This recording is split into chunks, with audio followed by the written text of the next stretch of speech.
Hey, my name is Graham. In this video, I'm going to show you how to set up object activation in your scene. The gesture manager automatically spawns an invisible sphere at both index fingers for detecting collisions with activation objects.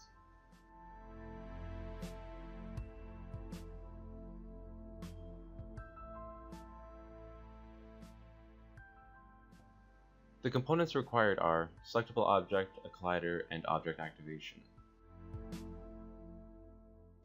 Selectable object in this case is the gesture and starts activating when either index finger collides with the object.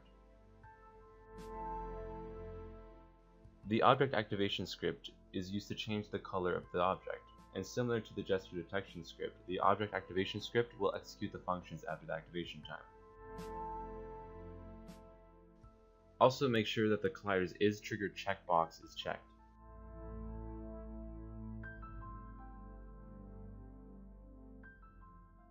Since this system works in a way of calling start and stop activation on the object's activation script, you can easily replace this with one of your own scripts.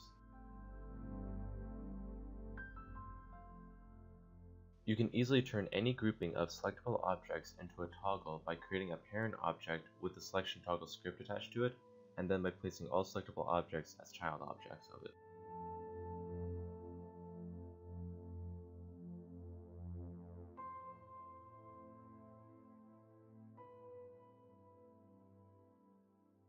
Don't forget to check out the asset and my Facebook page, where there will be updates on this and upcoming assets. Links will be in the description down below. Thanks for watching.